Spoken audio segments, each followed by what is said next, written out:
Welcome to Self-Publishing 101 Lesson 4, What to Do Once You Have Finished Your Story. My name is Nakari Griffiths and I am the author of 3 fiction novels, and in this short course I am telling you everything that I have learnt in my time in the industry. So in this video in particular, we are going to be talking a lot about editors, beta readers, ARC readers, and everything around that kind of topic. And then in part 2 of this video, we are going to be talking about formatting. So we've already covered marketing for before you release your book. So after the formatting video, I will be going into some marketing tips on what you can do after you have released your book and on release day. So I did cover a little bit about release day and like PR companies and things like that, but I will go more in depth on that and how to continue to market your book for the foreseeable future. So now that you have finished writing your book,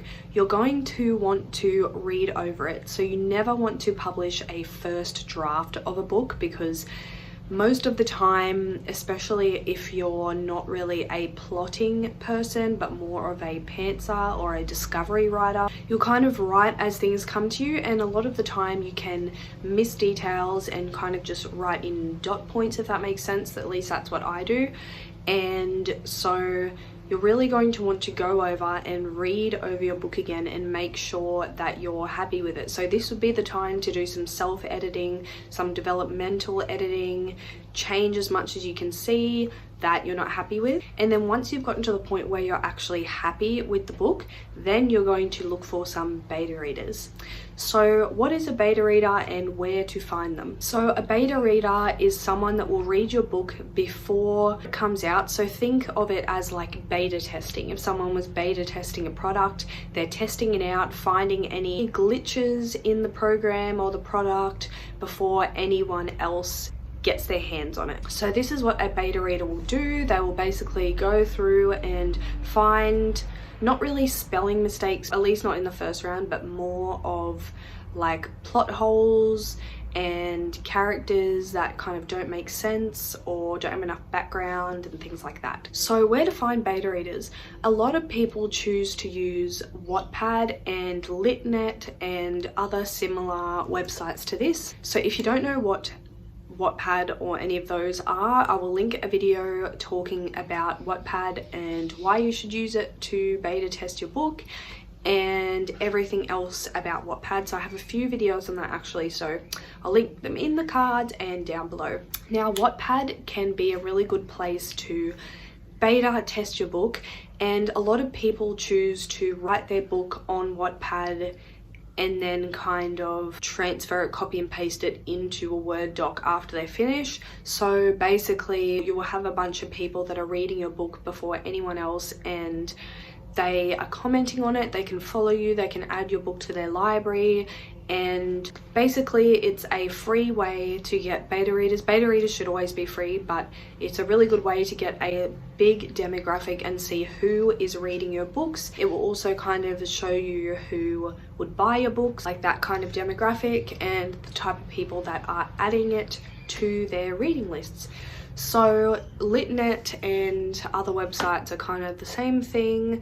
So sometimes they have a coin-based system and things like that, but again, just watch the video to find out how that works. Other ways to find beta readers, a really good way that I have found is to put on my website a beta reader page, so people can come and sign up to be a beta reader for my next books or my current books, and then I can add them to the document. So I use Google Docs and I can add them to the document as an editor or a viewer or a commenter, and then they can go through the document and read it and make comments and suggestions, and I find that to be a really helpful way.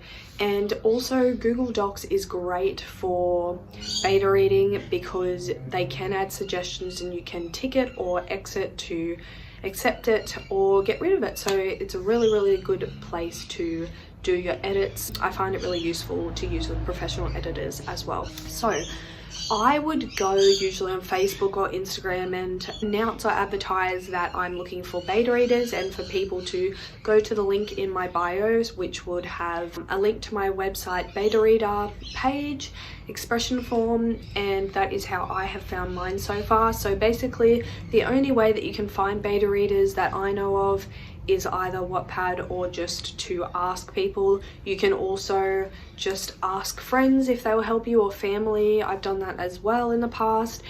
And sometimes people announce that they are beta readers. You can ask them. Another way I just thought of is you can look up the hashtag beta reader on Instagram and see people will put that they're looking for beta readers or that they are beta readers, and then you can message them and ask if they would be interested in beta reading for you. Now, how to use beta readers effectively, I have a whole video on this as well, and I will link it in the cards and down below. And on that note, I also have a video on how to use your professional editor's notes effectively, going through my own editor's notes. So those videos should be helpful for you if you want to click and watch those after this one. One note I do have though is the rule of thirds with beta readers. So if you have a few beta readers, I suggest like between 5 and 10. Some people even use 20, but I find that that many could be a bit overwhelming because they do have a lot of comments and suggestions.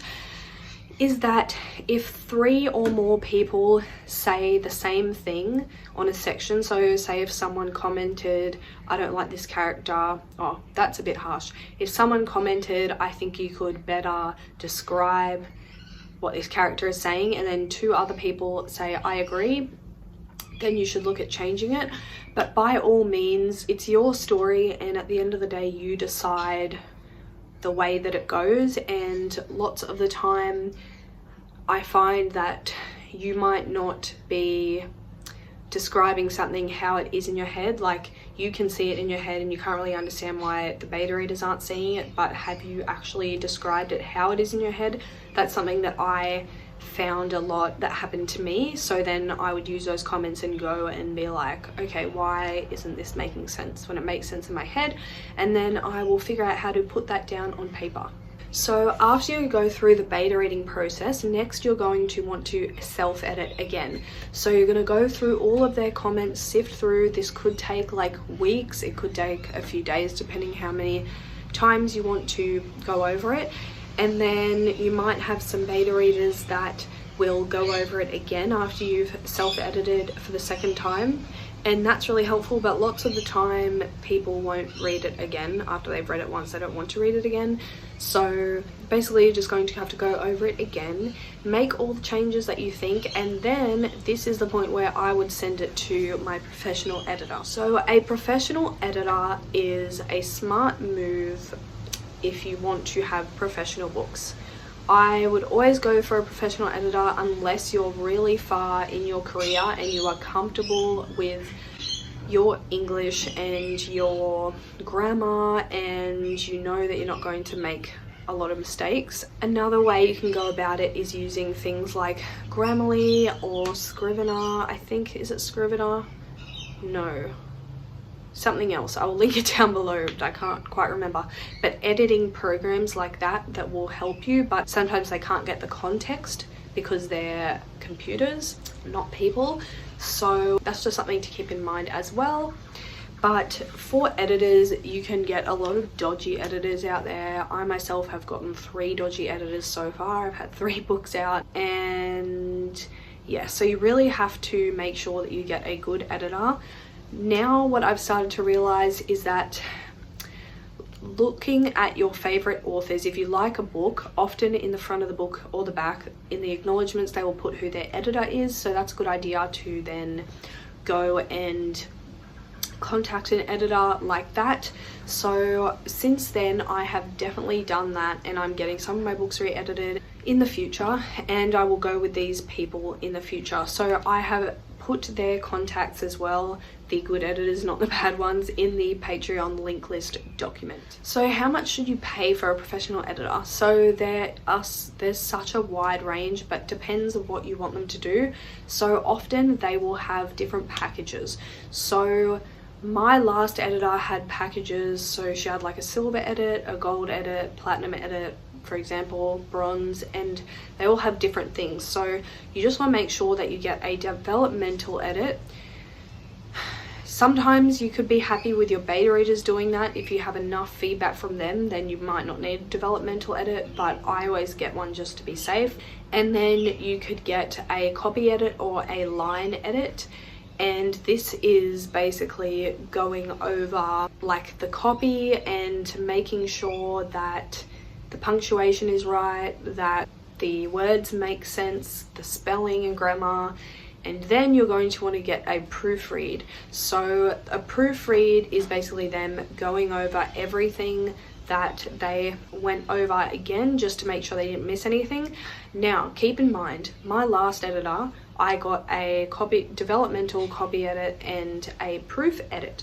So because she knew she was doing a proof edit, for the copy edit, she just focused on like the context of the words and not actually spelling grammar. I didn't know this. So then we had fast past my deadline, so I told her to just cancel the proof edit. And then I didn't realize until I sent my book out to ARC readers that a bunch of people were telling me there were heaps of spelling mistakes. So naturally I went to my editor and she told me that like that's what she was doing. So just keep that in mind too, and always read over your book after the editor has gone over it. You don't have to accept all the changes by any means. With my first ever book, I kind of just went through and accepted all the changes. I didn't even bother reading what the editor put because I just trusted the editor, and that is not a good thing to do. So keep that in mind as well. Now, I highly suggest before publishing your book taking some courses on publishing, just because there are a lot of things that you could do wrong or right for the sales of your book. And I feel like if you didn't know these things, then it could really damage you for a long time, and you might not make any money initially or a lot of money initially, or you could. Let me just give you an example. So my first 2 books I put out without really any knowledge. I just put them out for fun. But then when I decided with my 3rd book I wanted to turn this into a business, I did some courses, and this helped a lot because I found out a lot of information on the business side of it, passive income streams, marketing, keywords, just so much stuff that really helped boost my new book and my past books and get me lots of sales from the get-go. So just if you don't research and like find out this information, you could just be missing out for a while on all the potential that your books could be bringing you. So I'm going to suggest 2 courses. First is the Heart Breathings Publish and Thrive course. I did this after I published my first 2 and I was about to publish my 3rd book, and it just really helped me, gave me a lot of information. There was stuff that I already knew from kind of doing my own research anyway, but there was a lot that I didn't know as well, and she just gives a good perspective on self-publishing and how you can propel yourself forward. Now, the next person that I'm going to suggest course-wise is Brittany Wang. She has a course on author websites, and author websites in particular. So this can help you a lot because author websites are a bit different to other websites, and in the way that we need a newsletter and we need things that appeal to readers. So I just think these 2 courses are very valuable, and they've helped me a lot. So I'm going to post the links down below. Also, you can do research for free. You don't have to do paid courses. Someone who I suggest is Joanna Penn. She has a podcast and it's free to listen to, and oh my gosh, she just has so much insight. She's been publishing for over 10 years, think something like 12 or 15 years, and she just has so much insight, find so much information from her. And she also always explores the new trends in the industry and what things that you could be doing to be ahead of the trends, and things like AI, for example, that are becoming a really big part of the author industry. So she is a really good person to look into. She also has a bunch of books. She's just super helpful and free. Aside from that, I do have a big list compiled in my resource library on Patreon with helpful resources and videos that you should check out that will help you in your self-publishing career, things that have helped me, and just really good information. Now lastly, I just wanted to touch on pre-orders, because pre-orders are something that you should kind of start thinking about now if you're planning on doing one. So pre-orders is basically when you set up your book online before the sale date and people can buy it in advance. So it doesn't mean that they get the book yet, they get it on release day, but people can purchase it now, so essentially they don't miss out. Or if they're just excited, they just want to have it delivered to their preferred ebook vendor the day it comes out, and they don't have to worry about remembering the release date. This is a good option too, and it's a good option for you to make money before the book has come out. Now the thing with pre-orders though is that you kind of need to know the date the book's going to come out, but by the editing stage you can kind of guess what kind of date you're thinking. So at this stage of editing, your professional editor will give you a date for when they're going to be finished, and then you have to allow yourself time to go over those edits and then format the book. So just keep in mind that this is something you can do, and some vendors you can move pre-orders forward. So for example, Smashwords, they're pretty good with this. You can keep moving a pre-order forward if your book's not ready yet. But then Kindle, Amazon is a little less forgiving in that if you miss your pre-order date, they will ban you from doing pre-orders for a long time, like 3 years or something. So yeah, that is something to keep in mind. So I'm going to do a video on how to go about pre-orders, how to do them on all of the vendors that I use, so Draft2Digital, Smashwords, Amazon and Google Play, and I will put that on Patreon. So if you would like to find out how to do that, head to my Patreon, the link will be below. Otherwise, my next video will be all about formatting, so I hope to see you then.